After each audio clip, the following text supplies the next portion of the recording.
بسم اللہ الرحمن الرحیم۔ سیدنا سعد رضی اللہ تعالیٰ عنہ سے مروی ہے، وہ کہتے ہیں میں نے کہا اے اللہ کے رسول، کون سے لوگوں کی آزمائش سب سے زیادہ سخت ہوتی ہے؟ آپ صلی اللہ علیہ وآلہ وسلم نے فرمایا انبیاء کرام، اور پھر دوسرے نیکوکار، اور پھر وہ جو دوسروں سے افضل اور بہتر ہو۔ دراصل آدمی کو اس کے دین کے مطابق آزمایا جاتا ہے، بس اگر اس کے دین میں سختی اور پابندی ہوگی تو اس کی آزمائش بھی سخت ہو جائے گی، اور اگر اس کے دین میں نرمی اور سستی ہوگی تو اس کی آزمائش میں بھی ہلکا پن آ جائے گا۔ اور ایسے بھی ہوتا ہے کہ ایک بندہ آزمائشوں میں مبتلا رہتا، اور اگر اس کے دین میں نرمی اور سستی ہوگی تو اس کی آزمائش میں بھی ہلکا پن آ جائے گا۔ اور ایسے بھی ہوتا ہے کہ ایک بندہ آزمائشوں میں مبتلا رہتا ہے، یہاں تک کہ وہ روئے زمین پر چل رہا ہوتا ہے اور اس کے ذمہ کوئی گناہ باقی نہیں رہتا۔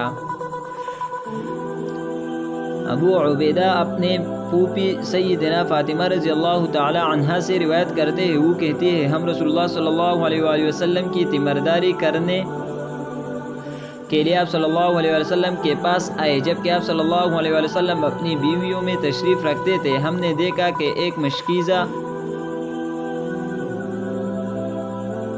لٹکا ہوا تھا اور اس کا پانی آپ صلی اللہ علیہ وسلم پر ٹپک رہا تھا۔ اس کی وجہ یہ تھی کہ آپ صلی اللہ علیہ وآلہ وسلم کو بخار کی گرمی کی شدت محسوس ہو رہی تھی۔ بہرحال ہم نے کہا اے اللہ کے رسول، اگر آپ اللہ تعالیٰ سے دعا کرتے اور وہ آپ کو شفا دے دیتا۔ رسول اللہ صلی اللہ علیہ وآلہ وسلم نے فرمایا لوگوں میں سب سے زیادہ آزمائش والے انبیاء ہوتے ہیں، پھر وہ لوگ جو نیکی اور تقوی میں ان سے کم ہوتے ہیں، اور پھر وہ لوگ جو ان سے کم ہوتے ہیں۔ سیدنا عبداللہ رضی اللہ تعالیٰ عنہ سے مروی ہے، وہ کہتے ہیں میں نبی کریم صلی اللہ علیہ وسلم کے پاس گیا اور آپ صلی اللہ علیہ وآلہ وسلم کو بخار تھا۔ میں نے آپ صلی اللہ علیہ وآلہ وسلم سے کہا اے اللہ کے رسول، بے شک آپ کو بہت سخت بخار ہے، اس کی کیا وجہ ہے؟ آپ صلی اللہ علیہ وآلہ وسلم نے فرمایا جی بے شک مجھے اتنا بخار ہوتا ہے جتنا تم میں سے 2 افراد کو ہوتا ہے۔ میں نے کہا تو پھر آپ کے لیے اجر بھی دوگنا ہوتا ہے؟ آپ صلی اللہ علیہ وسلم نے فرمایا جی ہاں، اس ذات کی قسم جس کے ہاتھ میں